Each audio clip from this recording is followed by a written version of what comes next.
por Monseñor José Julio Martínez, El drama de Jesús. Segunda parte, la vida pública. Capítulo 8. Ministerio entre los Galileos.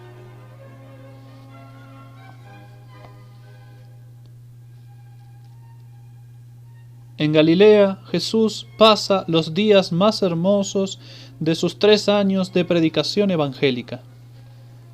Las muchedumbres acuden a él con júbilo y se dejan guiar con absoluta confianza.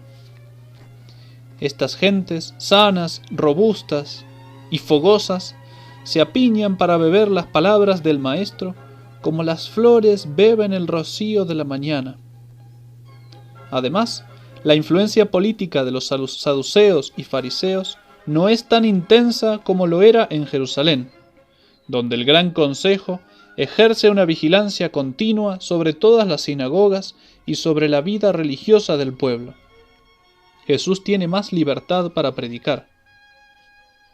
Jesús, entre los galileos, sus compatriotas, se siente libre para publicar su mensaje. Y según los evangelios, sus primeras palabras fueron pocas, sencillas. Parecían las palabras de Juan. Ha llegado el tiempo, se aproxima el reino de Dios. Haced penitencia y creed en el Evangelio. Creed en el Evangelio. Hoy llamamos Evangelio al libro donde está escrita la historia de Jesús. Pero Jesús entonces no traía libros. Cuando Jesús dice Evangelio, entiende una buena noticia, un mensaje feliz. Como si dijera, últimas noticias, se aproxima el reino del Mesías. Haced penitencia, creedme en lo que os digo.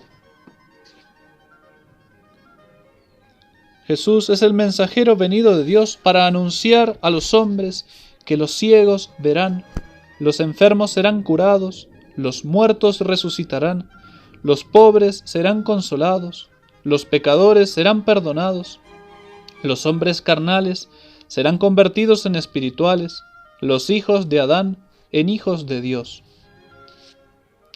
Pero cada uno, para participar de este reino, debe creer en esta noticia, en el Evangelio. Debe creer que Jesús anuncia la verdad cuando anuncia este mensaje feliz. Deben creer que Jesús es el mensajero de Dios. Jesús le demostrará que lo es, lo demostrará con milagros, que son el sello con que Dios autoriza a sus enviados. Había en Cafarnaún un señor de la corte que tenía un hijo enfermo. Este, habiendo oído decir que Jesús venía de Judea a Galilea, fue a encontrarle, conocía la fama del milagro de las bodas de Caná, y suplicándole que bajase a curar a su hijo que estaba muriéndose. Pero Jesús le respondió, vosotros, si no veis milagros y prodigios, no creeréis. El reproche de Cristo recaía sobre los judíos en general, que durante toda su historia no habían cesado reclamar en todas formas milagros de Dios o de sus representantes. San Pablo llega a decir con una expresión clásica, los judíos piden milagros. Ellos querían creer en la misión de Jesús, no tanto por su testimonio personal y por su predicación, como por su poder de hacer milagros. Ahora bien, Jesús sabía que este tipo de fe era en muchos casos superficial e imperfecto, y Cristo tenía buenas razones para desconfiar de las almas que creían por milagros. Prefería, y algún día lo dirá claramente, a aquellos que creyesen sin haberlos visto, como los samaritanos de Sicar, que en 2 días creyeron en él sin haber hecho Cristo ningún milagro. Señor, ven antes que mi hijo muera, volvió a repetir en términos conmovedores. Vete, le replicó Jesús, que su negativa había sido solo aparente. Vete, que tu hijo vive. Pero empleando esta fórmula, Jesús sometía la fe del suplicante a una nueva prueba, ya que no aceptaba bajar con él a Cafarnaún y se contentaba con curar al sufriente desde lejos. Con todo, creyó el padre y dejó Caná para volver a su residencia. El enfermo recobró de improviso la salud. Se despacharon al punto varios servidores al encuentro del padre con encargo de anunciarle la nueva noticia. Lo encontraron en la mitad de camino. Las primeras palabras del padre, luego de enterarse la mejoría, fue de informarse en qué hora había comenzado a sentirse mejor. Ayer, a la hora séptima, es decir, a las 12 del mediodía, según nuestro modo de contar, 12, 1 de la tarde, le dejó la fiebre. Ayer, a la 1 de la tarde, le dejó la fiebre. Y el agradecimiento de este hombre no halló mejor manera de expresarse que hacer compañeros de esa fe a toda su casa, es decir, a su mujer, a sus hijos y sus criados, que todos comenzaron a creer en Jesús.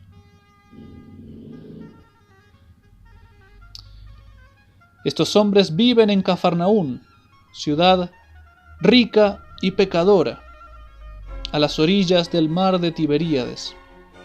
Esta ciudad, reclinada suavemente en una colina, da a la costa, tiene delante el espléndido panorama del lago, llamado a veces Mar de Genesaret, Mar de Tiberíades, Lago de Tiberíades. Son tantos nombres que le pertenecen.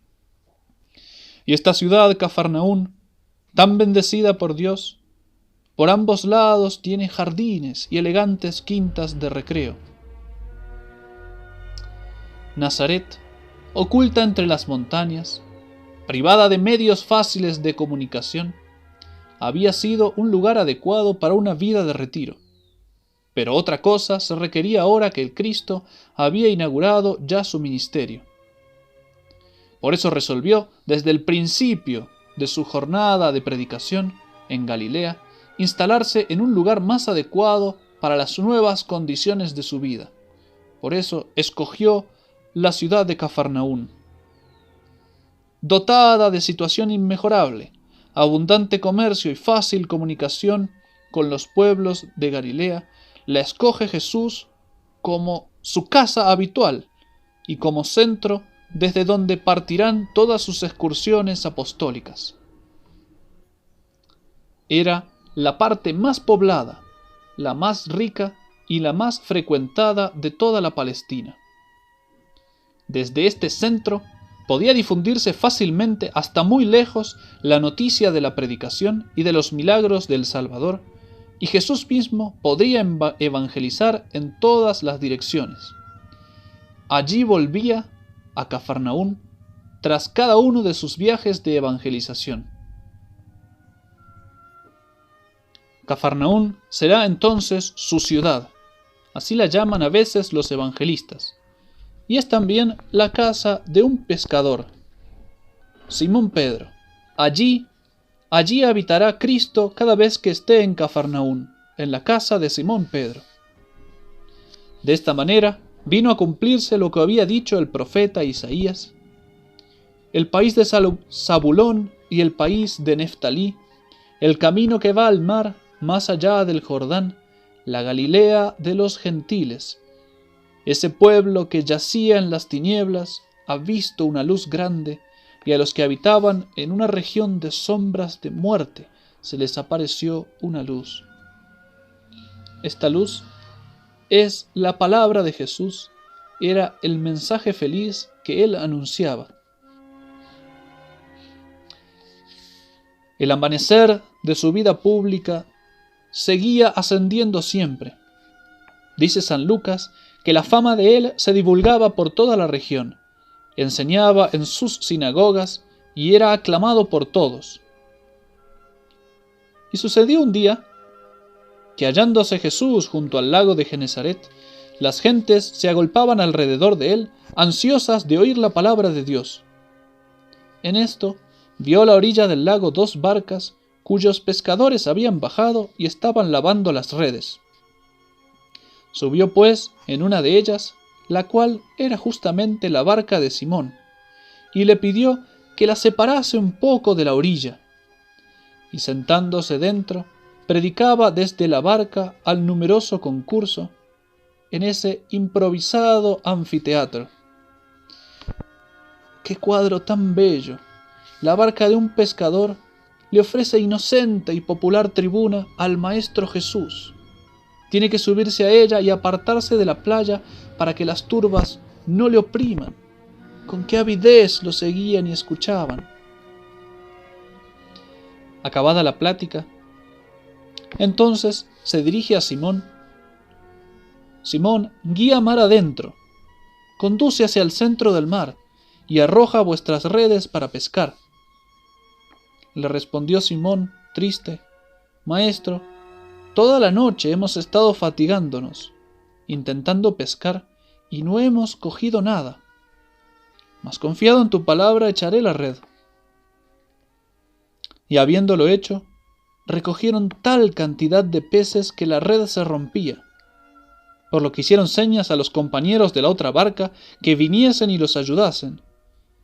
Vinieron pronto, y llenaron tanto las dos barcas que faltó poco para que se hundieran. Simón y los que con él estaban no titubearon en juzgar por milagro aquella pesca del todo extraordinaria. Harto conocían los mares, eran pescadores de oficio y jamás habían visto cosa semejante. Sabían que ni la casualidad ni sus esfuerzos personales tenían el mérito de esta pesca, sino únicamente el mandato de Jesús: echad las redes. Así que Pedro se arrojó a los pies del Salvador exclamando: Señor, apártate de mí, pues soy un hombre pecador. Así hablaba, movido de religioso terror y de la eminente santidad que este milagro manifestaba en el milagrero, en el taumaturgo. No temas, añadió Jesús, de aquí en adelante serás pescador de hombres vivos. Jesús no solo hace un milagro impresionante, sino que lo hace simplemente para significarle a Pedro lo que le ofrece en su servicio. Si me sigues, Pedro, serás pescador de hombres. La misteriosa red del príncipe de los apóstoles se llenará de innumerables almas que él tendrá la dicha de ganar para Cristo. Muy poco después de esta escena, contemplan las riberas del lago otra muy semejante, pues acabó con un formal llamamiento que Jesús hizo a Pedro y Andrés y a los dos hijos de Zebedeo, y al cual ellos puntualmente obedecieron. Caminando Jesús por las orillas del lago, cerca sin duda de Cafarnaún, vio a Simón y a Andrés, su hermano, ocupados en pescar por medio de una red especial llamada esparabel, que hábilmente lanzada por encima del hombro, ya desde la orilla o ya desde una barca, cae en círculo sobre el agua, se hunde rápidamente por el peso de los plomos que lleva atados y envuelve cuanto encuentra debajo de sí. Y les dijo entonces: venid en pos de mí, y yo haré que seáis pescadores de hombres. Un poco más lejos vio el Salvador a otros dos hermanos, Santiago y Juan, que en su barca estaban arreglando las redes. Quiere decir que el llamamiento fue poco después de la pesca milagrosa, en la que por la abundancia de peces se rompían las redes. Cristo los llamó también a ellos, Santiago y Juan, y al punto, dejando en la barca a Zebedeo, su padre, con sus criados, siguieron a Jesús. Nos impresiona la prontitud para seguir a nuestro Señor y el deshacimiento absoluto. Recordemos que estos 4 discípulos ya hacía tiempo, casi un año, en que estaban siguiendo y conviviendo con nuestro Señor. Jesús les había dado tiempo de pensar mientras convivían con Él de modo pasajero. Habrían pensado a sus adentros: si el Señor me llama con Él, yo lo sigo a donde vaya. Y así, Cuando Cristo hace el llamado, su corazón ya estaba pronto. Jesús les había inspirado antes, dentro de los corazones, la aceptación a la pregunta que les haría después.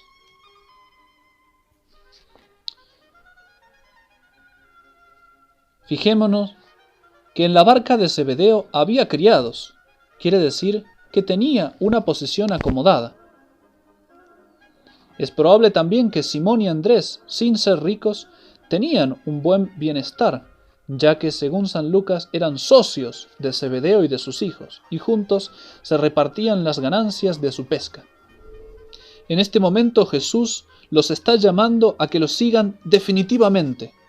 Empiezan a ser discípulos de nuestro Señor. Es interesante señalar que entre los seguidores de Jesús los había de 3 categorías. La primera, los que se unían a Él de modo pasajero. Por ejemplo, entre las multitudes que vemos seguir a nuestro Señor antes de la multiplicación de los panes. Hace ya 3 días que me sigue esta multitud. Entre esos los había que los seguían con más tiempo o menos tiempo, quizá varios meses antes de volver a sus casas. La segunda categoría ya era propiamente la de los discípulos, es decir, las que vivían directamente con nuestro Señor, y a esta categoría la acaba de inaugurar el Salvador con este llamamiento a esos 4 discípulos: Pedro, Andrés, Santiago y Juan. Y la tercera categoría es la de apóstoles, que a veces lo usamos como sinónimo de la palabra de discípulos, pero en lenguaje propio del Evangelio, el apóstol es el enviado, es el discípulo que se convierte de alguna manera en maestro, a las órdenes del gran Maestro Cristo. A esos apóstoles Cristo los enviará a predicar. Serán los que conviertan al mundo, y esa categoría todavía no está inaugurada, sino que el Maestro la inaugurará luego del Sermón de la Montaña, justamente al comienzo del 2.º año de la vida pública. 4 pescadores, obreros del mar, que apenas sabían leer ni se distinguían entre sus compañeros, son escogidos por el Señor que pasó junto a ellos. Son escogidos para fundar un reino que se ha de extender a todo el mundo. Por Él han dejado todo lo que tenían. Sería mucho o poco, pero era todo. Lo han dejado por Él desde aquella hora. La misma voz del Maestro se percibe en la intimidad de las almas a lo largo de los siglos. Sígueme, que yo te haré pescador de hombres.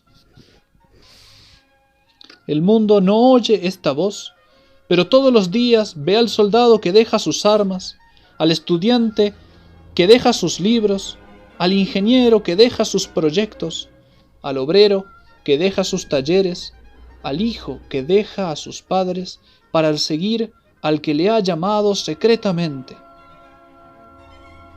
Y lo mismo que los apóstoles, tienen por misión transmitir al mundo el mensaje que Jesús trajo de su Padre.